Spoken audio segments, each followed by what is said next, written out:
छत्तीसगडमधील बस्तर विभागात नक्षलविरोधी लढ्याला मोठं यश आलंय। जगदलपूरमधील रिझर्व्ह पोलीस लाईन्समध्ये 200हून अधिक माओवादी कॅडर एका वरिष्ठ केंद्रीय समिती सदस्यासह पोलिसांसमोर त्यांनी आत्मसमर्पण केलंय। त्यांनी 150 पेक्षा अधिक शस्त्र, ज्यात AK-47 आणि SLR सारख्या रायफल्सचा समावेश आहे, अशी शस्त्र सुद्धा सुरक्षा दलांच्या ताब्यात दिली आहेत। त्यानंतर या आत्मसमर्पणकर्त्यांना भारतीय संविधानाची प्रत देऊन मुख्य प्रवाहात स्वागत करण्यात आलं। या ऐतिहासिक क्षणी वरिष्ठ पोलीस आणि प्रशासकीय अधिकारी देखील उपस्थित होते। हे पाऊल बस्तरमध्ये शांतता आणि विकासाच्या दिशेने मोठा टप्पा मानला जातोय। मुख्यमंत्री भूपेंद्र पटेल यांच्या मंत्रिमंडळाचा विस्तार होणार असून 26 मंत्री शपथ घेणार आहेत। राज्यमंत्री हर्ष संघवी यांनी उपमुख्यमंत्री पदाची शपथ घेतली आहे। 19 नव्या चेहऱ्यांना मंत्रिमंडळात संधी दिली गेली आहे। या 3 महिला मंत्री म्हणून शपथ देखील घेत आहेत। पटेल समाजाचे मंत्रिमंडळात 8 मंत्री, 8 OBC, 3 SC आणि 4 ST मंत्री यांचा समावेश असेल। दरम्यान क्रिकेटर रवींद्र जडेजा याची पत्नी रिवाबा हिने देखील शपथ घेतली आहे। केंद्रीय गृहमंत्री अमित शहा यांनी पाटणा इथल्या ज्ञान भवनातील संमेलनात सहभाग घेतला। स्वातंत्र्यापासून अनेक वर्षांपर्यंत बिहारचं देशाच्या राजकारणात, समाज जीवन आणि इतिहासात मोठं योगदान राहिलंय। या उज्ज्वल इतिहासाच्या बिहारला काय झालंय की तो बिमारू राज्यांच्या यादीत गणला जाऊ लागलाय। ज्या बिहारने देशाला संविधान सभेचे अध्यक्ष दिले, तो बिहार अचानक मागासलेला राज्य कसा झालाय, असा सवाल त्यांनी यावेळी उपस्थित केला। बिहारला पुन्हा त्याचं हरवलेलं वैभव प्राप्त करून देण्यासाठी सगळ्यांनी एकत्र विचार करण्याची गरज आहे, असं आवाहन आणि असं मत देखील अमित शहा यांनी व्यक्त केलं। केंद्रीय गृहमंत्री अमित शहा यांनी सारण जिल्ह्यातील नारायणपूर इथे एक भव्य जाहीर सभेला संबोधित केलं। आगामी बिहार विधानसभा निवडणुकीच्या पार्श्वभूमीवर त्यांनी राष्ट्रीय लोकशाही आघाडीच्या उमेदवारांसाठी प्रचार केला। अमित शहा यांनी आपल्या भाषणात विरोधांवर टीकाही केली। गेल्या 20 वर्षात मुख्यमंत्री नितीश कुमार यांनी बिहारला जंगल राजपासून मुक्त केलाय। बिहारमध्ये विकासाची कामं वेगानं होत आहेत, पण विरोधकांना पुन्हा एकदा जुना काळ परत आणायचा आहे। तेजस्वी यादव यांच्या पक्षावर हल्लाबोल करताना शहा यांनी हे विधान केलंय। बिहार विधानसभा निवडणूक 2025च्या पार्श्वभूमीवर भाजपने प्रचारावर जोर दिलाय। सीतामढीमध्ये झालेल्या सभेत केंद्रीय मंत्री प्रल्हाद जोशी, राजस्थानचे मुख्यमंत्री भजनलाल शर्मा आणि भाजप नेते सुनील कुमार पिंटू यांनी डबल इंजिन सरकारची गरज अधोरेखित केली। मोदींच्या नेतृत्वाखाली बिहारचा विकास जलद गतीने होईल, असं विधान प्रल्हाद जोशी यांनी केलं। तर भजनलाल शर्मा यांनी शेतकरी आणि तरुणांसाठी भाजपच्या योजनांचा उल्लेख केला। दरम्यान सुनील पिंटू यांनी भाजप NDAच्या युतीवर जनतेचा विश्वास असल्याचा दावा केला। यावेळी प्रचार सभेत तिन्ही नेत्यांनी भाजप उमेदवारांना मतदान करण्याचं बिहारकरांना आवाहन देखील केलं। कर्नाटकचे मंत्री प्रियांक खरगे यांना जीवे मारण्याच्या धमकी आल्यानंतर बंगळुरूतील त्यांच्या निवासस्थानाबाहेर कडक पोलीस बंदोबस्त तैनात करण्यात आलाय। काही दिवसांपूर्वी त्यांनी धमकीचा कॉल समाज माध्यमांवर शेअर करत खळबळ माजवली होती। ही धमकी RSSवर बंदी घालण्याच्या त्यांच्या मागणीनंतर आल्याचं समोर आलं। यानंतर कर्नाटक पोलिसांनी महाराष्ट्रातून एकाला अटक केली असून खबरदारीचा उपाय म्हणून सुरक्षा अधिक वाढवण्यात आली आहे। दरम्यान मी अशा धमक्यांना घाबरत नाही, मी माझ्या भूमिकेवर ठाम आहे। सरकारने योग्य ती कारवाई सुरू केल्याची प्रतिक्रिया प्रियांक खरगे यांनी दिली आहे। उत्तर प्रदेशचे मुख्यमंत्री योगी आदित्यनाथ यांनी आज राजभवन इथे राज्यपाल आनंदीबेन पटेल यांची सदिच्छा भेट घेतली आहे। दिवाळीच्या शुभमुहूर्तावर झालेल्या या भेटीत मुख्यमंत्र्यांनी राज्यपालांना दीपावलीच्या हार्दिक शुभेच्छाही दिल्या। भेटवस्तू आणि शुभेच्छांचा शिष्टाचार होता। तसंच या भेटीदरम्यान मुख्यमंत्री योगी आदित्यनाथ यांनी राज्यातील महत्त्वाच्या प्रशासकीय घडामोडी आणि विकासाच्या कामांची माहिती देखील राज्यपालांना दिली। अयोध्या यंदाच्या 2025च्या दीपोत्सवासाठी पूर्णपणे सज्ज झाली आहे। 19 ऑक्टोबरला शरयू नदीच्या तीरावर 26 लाखांहून अधिक मातीचे दिवे एकाच वेळी प्रज्वलित करून विश्वविक्रम करण्याचं उद्दिष्ट आहे। या दिव्य उपक्रमात अवध विद्यापीठाचे 30,000 स्वयंसेवक सहभागी होणार आहेत। दीपोत्सवात भव्य लेझर शो, ड्रोन शो आणि आंतरराष्ट्रीय रामलीलेचं सादरीकरण देखील प्रमुख आकर्षण ठरणार आहे। संपूर्ण अयोध्या दिव्य रोषणाईनं उजळून निघेल। हा सोहळा केवळ धार्मिक उत्सव नसून भारतीय संस्कृतीचं जागतिक स्तरावर दर्शन घडवणारा एक ऐतिहासिक क्षण ठरेल। उत्तर प्रदेशमधील मुरादाबादमध्ये दिवाळीच्या पार्श्वभूमीवर भव्य ड्रोन शो आयोजित करण्यात आला। शेकडो ड्रोन्सने आकाशात श्रीराम मंदिर, शुभ दीपावली असा संदेश आणि पारंपरिक दिव्यांचं नेत्रदीपक चित्र साकारलं। हा अद्भुत ड्रोन शो पाहण्यासाठी मोठ्या संख्येने नागरिकांनी गर्दी केली। तंत्रज्ञान आणि भारतीय संस्कृतीच्या संगमानं मुरादाबादच्या लोकांमध्ये उत्साहाचं वातावरण निर्माण झालं। प्रशासनाने यंदाच्या दीपोत्सवाला अधिक भव्य बनवण्याचा मानसही व्यक्त केलाय। दिवाळीच्या या भव्य सणाला सजवणारा हा ड्रोन शो सगळ्यांसाठीच अविस्मरणीय अनुभव ठरला। राजधानी दिल्लीत दिवाळी सणाच्या पार्श्वभूमीवर खरेदीसाठी बाजारपेठांमध्ये नागरिकांनी मोठी गर्दी केली आहे। त्यामुळे दिल्लीतील महत्त्वाच्या मार्गांवर वाहनांच्या लांबच लांब रांगा लागल्या होत्या। अनेक मुख्य रस्त्यांवर दिवाळीच्या गर्दीचा वाहतुकीवर परिणाम झाला। अनेक ठिकाणी वाहतूक पोलीस परिस्थिती नियंत्रणात आणण्याचा प्रयत्न करत होते। नागरिकांनी आपल्या प्रवासाचं योग्य नियोजन करावं असं आवाहन देखील यावेळी दिल्ली वाहतूक पोलिसांनी केलं। वाहतूक कोंडीमुळे दिवाळीपूर्वीच दिल्लीकरांची चांगलीच तारांबळ उडाली। दिल्ली एनसीआरमध्ये वायू प्रदूषण वाढल्यानं जीआरएपीचा पहिला टप्पा तातडीनं लागू करण्यात आलाय। एक्यूआय खराब श्रेणीत पोहोचल्यानं हा निर्णय घेतला गेला। जीआरएपी 1 अंतर्गत धुळीवर नियंत्रण, उघड्यावर कचरा जाळण्यास बंदी, तंदूरवरच्या वापरावर निर्बंध आणि प्रदूषण करणाऱ्या वाहनांवर कठोर कारवाई यासारखे उपाय लागू करण्यात आले आहेत। वाहनांची पीयूसी तपासणी बंधनकारक करण्यात आली आहे। पुढील काही दिवस हवामान याच श्रेणीत राहण्याची शक्यता आहे। त्यामुळे नागरिकांनी नियमांचं पालन करून प्रशासनाला सहकार्य करण्याचं आवाहन प्रदूषण नियंत्रण मंडळानं केलं आहे।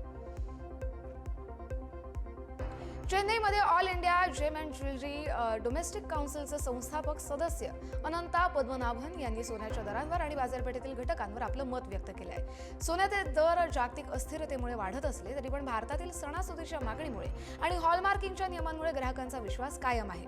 डिजिटल गोल्ड आणि गोल्ड बॉन्ड्स हे गुंतवणुकीचा आकर्षण पर्याय ठरत आहेत, पण प्रत्यक्ष सोन्याच्या मागणीवर त्याचा फारसा परिणाम होणार नसल्याचं त्यांनी सांगितलं।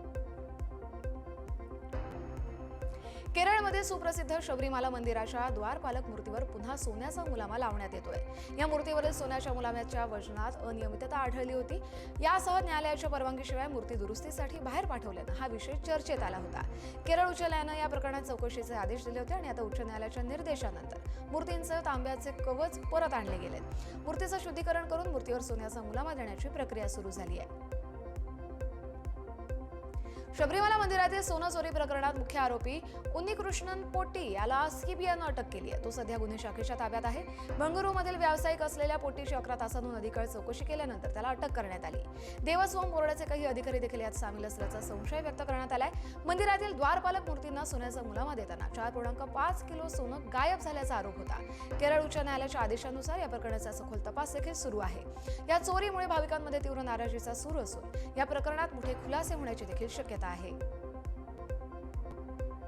तामिळनाडूच्या करूरमध्ये झालेल्या चेंगराचेंगरीच्या घटनेची सीबीआयकडून आता चौकशी केली जाणार आहे। या घटनेमुळे संपूर्ण देशाचं मन हादरलं होतं आणि या प्रकरणात निष्पक्ष तपास व्हावा यासाठी सर्वोच्च न्यायालयानं सीबीआयला चौकशीचे आदेश दिलेत। टीव्हीके पक्षाच्या रॅली दरम्यान झालेल्या चेंगराचेंगरीत 41 लोकांचा मृत्यू झाला होता। या घटनेनंतर अनेक गंभीर प्रश्न देखील उपस्थित झाले। न्यायालयाने दिलेल्या आदेशानंतर सीबीआयचं विशेष पथक तातडीनं करूर जिल्ह्यात दाखल झालं। आता ही टीम या संपूर्ण प्रकरणाचा सखोल तपास करतेय।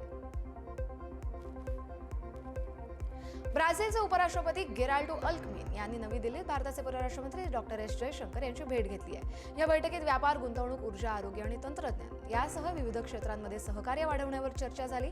जयशंकर यांनी एक्सवर ही भेट आनंददायी ठरल्याचं नमूदही केलं। गेराल्डो अल्कमिन सध्या 3 दिवसांच्या भारताच्या दौऱ्यावर असून या भेटीमुळे भारत ब्राझील धोरणात्मक भागीदारी अधिक मजबूत होण्याची शक्यता आहे। दोन्ही देशांमधील आर्थिक संबंधांना गती देण्यासाठी ही चर्चा महत्त्वाची ठरते आहे। रोपड रेंजचे उपमहानिरीक्षक हर्षरण सिंग भुल्लर यांना सीबीआयनं लाचखोरीच्या आरोपाखाली चंदीगडमधून अटक केली आहे। या हाय प्रोफाईल अटक सत्रामुळे पोलीस दलात खळबळ माजली आहे। एका तक्रारदाराकडून 8 लाख रुपयांची लाच मागितल्याप्रकरणी सीबीआयनं सापळा रचून ही कारवाई केली।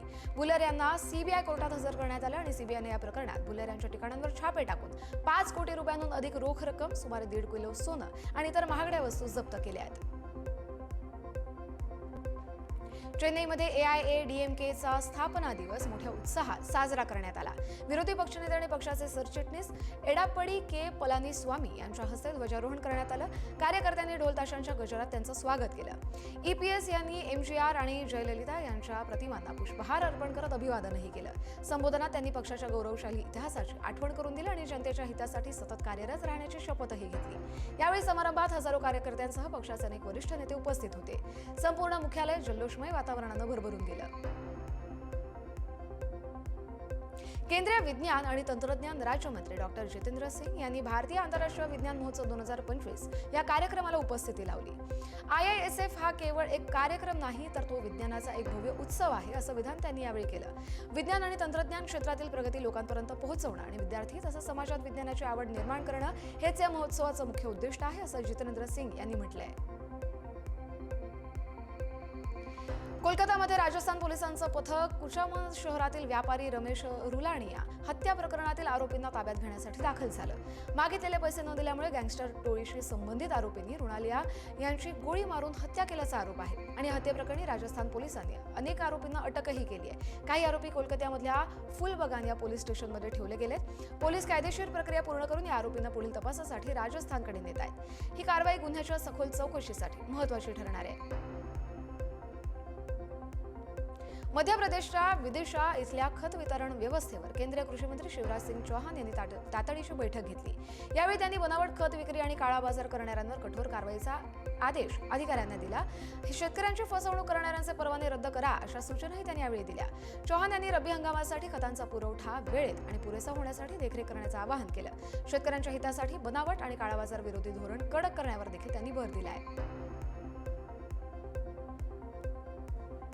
तामिळनाडूच्या कोयंबतूर जंगल परिसरात गेल्या अनेक महिन्यांपासून हैदोस माजवणारा रोलेक्स हा हत्ती अखेर वन विभागाच्या ताब्यात आलाय. वन विभागानं अनेक दिवसांपासून या हत्तीला पकडण्यासाठी मोठी मोहीम हाती घेतली होती. आज पहाटे ही मोहीम यशस्वी झाली. पशुवैद्यकीय डॉक्टरांच्या टीमनं हत्तीला ट्रँक्युलायझर डार्ट मारून बेशुद्ध केलं आणि त्यानंतर प्रशिक्षित कुंकी हत्तींच्या मदतीनं त्याला ताब्यात घेण्यात आलं. वन विभागाच्या अधिकाऱ्यांनी दिलेल्या माहितीनुसार या हत्तीला आता पुढील निरीक्षणासाठी वर्गालियार इथल्या हत्ती कॅम्पमध्ये पाठवलं जाणार आहे. हैदराबादच्या सरदार वल्लभभाई पटेल राष्ट्रीय पोलीस अकादमीत आज भारतीय पोलीस सेवेतील अधिकाऱ्यांच्या तुकडीचा दीक्षांत संचलन सोहळा मोठ्या उत्साहात पार पडला. देशभरातील आणि काही परदेशी अधिकारी प्रशिक्षकांनी या संचलनात सहभाग घेतला होता. मुख्य अतिथींनी संचलनाची पाहणी करून प्रशिक्षणार्थींना त्यांच्या उत्कृष्ट सेवेसाठी आणि नेतृत्वासाठी मार्गदर्शन केलं. देशाची सुरक्षा आणि सेवा करण्याची शपथ घेऊन हे युवा अधिकारी आता आपापल्या केडरमध्ये नवीन जबाबदारी स्वीकारण्यास सज्ज झाले आहेत.